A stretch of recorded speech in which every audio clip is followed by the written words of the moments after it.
Putusan The Fed yang paling ditunggu-tunggu akan terjadi di minggu ini. Para analis dan investor di pasar finansial masih optimis, The Fed akan segera menurunkan bunganya. Apa yang akan terjadi jika suku bunga The Fed benar-benar diturunkan?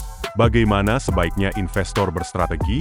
Berikut ini tips dari Rizky Jauhari, Head of Research Shailendra Capital. Jadi pertama mungkin kita bahas dari sisi sentimennya dulu. Dari sisi sentimen, sebenarnya market cenderung lebih agresif dalam pricing in setelah besar cut rate. Tapi nggak salah juga dibilangin mereka agresif. Karena pada dasarnya tone perubahan statementnya itu memang berubah lumayan drastis. Yang sebelum-sebelumnya hanya membicarakan inflasi, sekarang bahkan nggak secara eksplisit, tapi kalau disuruh memenggal kata gitu ya, dikonklusikan sebenarnya Fed tuh nggak mau ngelihat ada pelemahan signifikan di labor. Jadi level sekarang unemployment rate 43, 44 maybe, aku lupa. Itu tuh udah menurut dia udah angka yang terlalu tinggi untuk unemployment.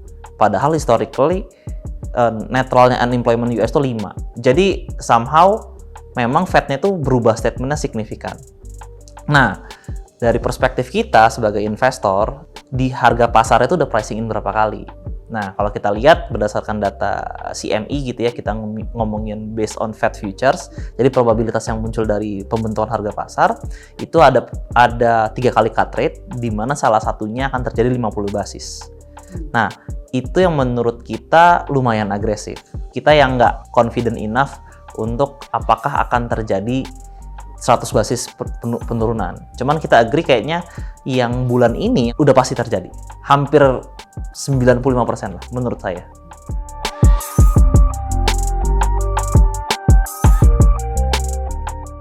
Nah, kalau dari kita udah mulai agak ngerevisi. Tadinya kita dari awal tahun tuh selalu nggak cuma 50 basis, kita geser ke 75 basis. Pertanyaannya itu sebenarnya, jadi the next question supaya let's say harga aset kelas saham dan aset kelas sovereign atau SUN itu bisa perform lebih better. Pertanyaan yang perlu dijawab adalah seberapa cepat Fed ataupun Central Bank kita, Bank Indonesia kali ini untuk melakukan penurunan tingkat suku bunga. Untuk tahu itu, maka kita harus tahu dasar pemikiran mereka. Yang very straightforward sekarang sebelah kanan sebenarnya Fed. Karena kalau BI ini sebenarnya kecandungnya di foreign currency, di IDR-nya, yang lebih susah karena kan bergantung terhadap eksternalitas. Nah, kalau kita lihat dari Fed tuh jelas kunci utamanya adalah labor data. Karena menurut mereka terlepas core CPI itu masih 3%, PCE-nya tuh udah menurut mereka udah nyaman untuk nge-cut banyak. Jadi the most important data each month tuh ya non-farm payroll, jobless claim, sama occupancy menurut kita. Karena menurut kita yang menyebabkan labor-nya itu nggak se-strong seperti tahun-tahun sebelumnya, walaupun memang unemployment meningkat lah pelan-pelan, tapi opportunity atas pekerjaan itu menurun lumayan. Nah, itu yang mengakibatkan any additional atau temporary jobs itu nggak bisa translate ke permanent jobs di luar. Nah, kalau itu trennya turun, ya mungkin aja kita bisa ngelihat sampai akhir tahun depan 8-9 kali itu beneran ada rate cut agresif.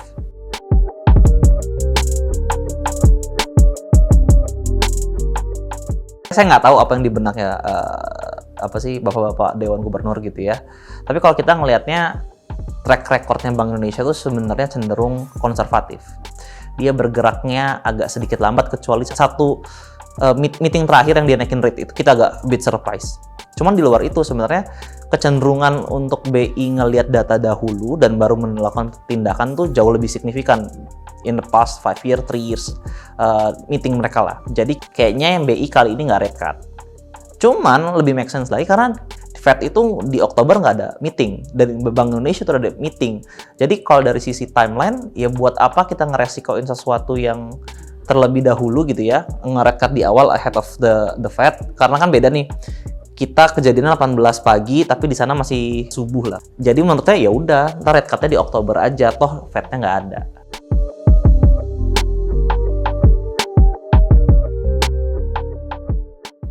Menurut kita enggak sih.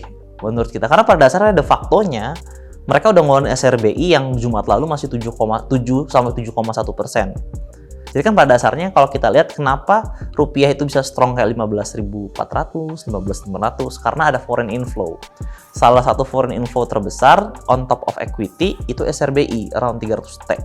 Itu new money yang masuk ke ekonomi kita lah. Walaupun terlepas masih terkunci di BI. Itu kan belum kelepas dalam waktu dekat karena kan terkunci 6 sampai 12 bulan. Nah, selama nggak ada outflow signifikan dari instrumen itu, ya kenapa harus rupiahnya harus goyang? Apa gunanya instrumen rate-nya kalau IDR-nya nggak kemana-mana? Poin saya itu sih.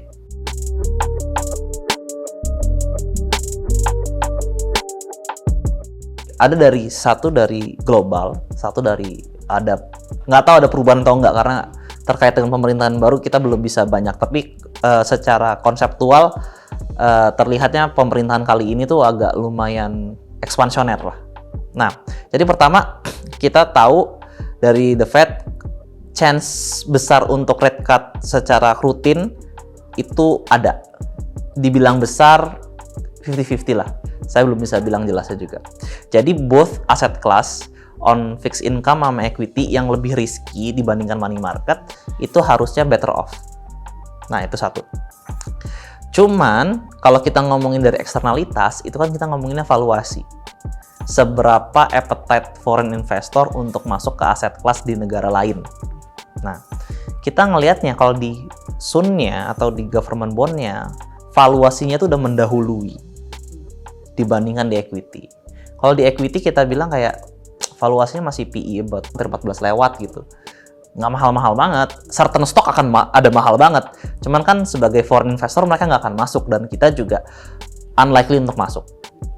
Nah, jadi kalau di saham menurut kita untuk fundamental stocknya masih upside-nya masih ada. Dan itu yang kita harapkan bakal perform di tahun depan. Di government bond-nya tactically kita kayaknya lebih ke netral. Karena kalau kita ngomongin government bond itu kan yield-nya sekarang 65 sampai 66. Kan kalau normalnya nih, kalau situasi ekonomi normal, suatu instrumen yang jangkanya lebih pendek, itu harusnya punya tingkat suku bunga lebih kecil dibandingkan tingkat suku bunga yang lebih panjang. SRBI yang setahun tuh sekitaran 70 something, 71 saya lupa. Tapi yang 10 tahun sudah 65. Berarti kan ini menandakan investor yang pegang panjang udah mengekspektasikan ada rate cut setidak-tidaknya 52 kali 50 basis. Nah, itu yang mengakibatkan kita bisa aja menurut kita dalam waktu dekat 3 bulan gitu ya, rate cut kejadian di bulan Oktober. Itu asumsi kita. Terus bulan berikutnya habis Oktober, November ya, dan Desember market itu baru react after rate cut ke-2 atau ke-3 gitu. Itu yang menurut kita dari sisi valuasi nggak terlalu mengenakan. Terus yang kedua, kita nggak tahu pemerintahan ini kabinet-kabinetnya siapa. Cuman kalau dilihat dari RAPBN 2025, sepertinya tujuannya adalah ingin memaksimalkan kesejahteraan masyarakat lah. Jadi yang level bawah mau digedein, bentuknya subsidi-subsidi, bentuknya program-program social safety net yang terbaru. Di mana fiskal defisitnya so far sih masih 2,5 ya. Cuman kita expect itu akan melebar. Bukan karena expenditure, karena revenue yang mungkin terlalu optimis. Nah, kalau ini benar untuk pertumbuhan, karena terdapat tambahan bantuan di level ke bawah dan menengah ke bawah, berarti kan itu harusnya melakukan pemutaran ekonomi. Nah, biasanya mungkin nggak parah terjadi inflasi. Sedikit lah, saya nggak ngomong kayak inflasi 5% tuh nggak, kayak very unlikely. Indonesia tuh historically nggak susah. Cuman kayak gini biasanya cenderung bagus untuk equity. Karena yang kesulitan untuk melakukan atau melihat stok di tahun ini adalah kinerja laba emiten itu cenderung rendah.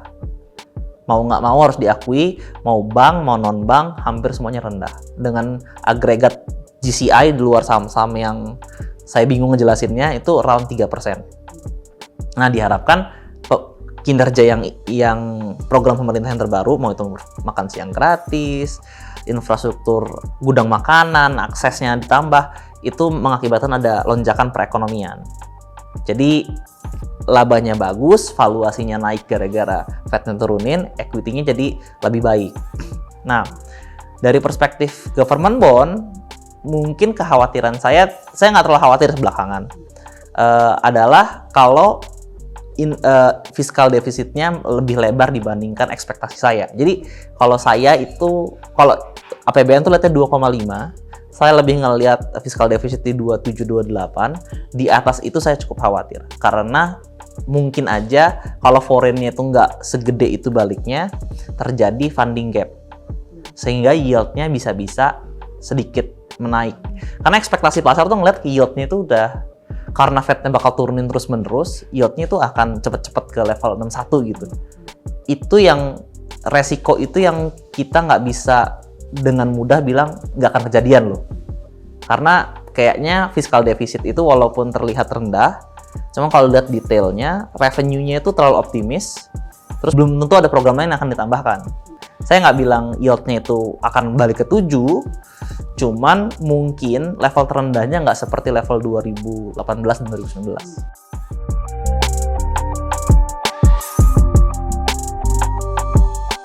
Karena kalau namanya investor gitu ya, kalau hasilnya itu belum terlihat dalam waktu dekat, kayak kita ngomongin view 1 bulan, 3 bulan itu belum kelihatan gitu. Emang agak susah. Cuman kalau kita ngelihatnya horizon agak sedikit lebih panjang, risk and reward-nya lebih, menurut kita lebih menarik di equity. Karena kita nggak ngelihat akan ada resesi signifikan ya. Nah, dari pertama yang pasti kita bakal ngelihat sektor-sektor yang akan benefit terhadap tingkat suku bunga. Jadi any emiten yang punya floating interest lumayan banyak, itu seharusnya diuntungkan. Jadi yang punya debt to equity gede lah bank, nggak harus bank. Misalnya toll road juga bisa, tower-toweran yang punya leverage tinggi bisa. Jadi itu disatukan. Terus kalau dari sisi yang untuk tahun 2025 ya, sebenarnya kita belum ngambil posisi sih. Posisi kita stance-nya masih ngeliat purchasing power-nya masih weak. Itu kenyataannya. Cuman dari segmennya kita ngeliatnya per segmen. Kan ada emiten yang nge-capture masyarakat C sama D, ada yang B sama yang A.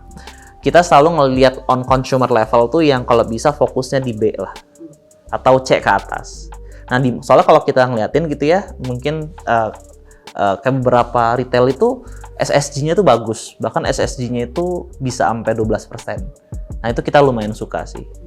Terus komoditi, mungkin kita akan taktis, kita ngeliat kan komoditi kena pressure gitu ya, oil di bawah 70.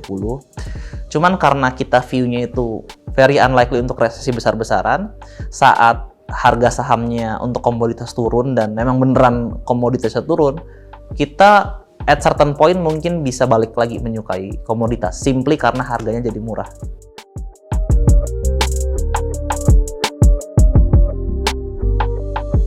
Mungkin menurut saya karena ada perubahan taktis itu kan biasanya kan kalau orang bilang 50-50 atau 60-40 gitu. Karena menurut saya dalam waktu dekat, nih horizon 3 bulan, 6 bulan tuh menurut saya nggak terlalu menarik di government bond. Tilting 10-20% ke equity lebih menarik sih. Jadi kalau dari standarnya 60-40, mungkin ubah ke 70-80 equity sementara, itu bisa menarik sih menurut saya. Tapi once yield-nya itu let's say balik ke 67, 68, di saat rate cut itu kejadian, itu harus tilt balik.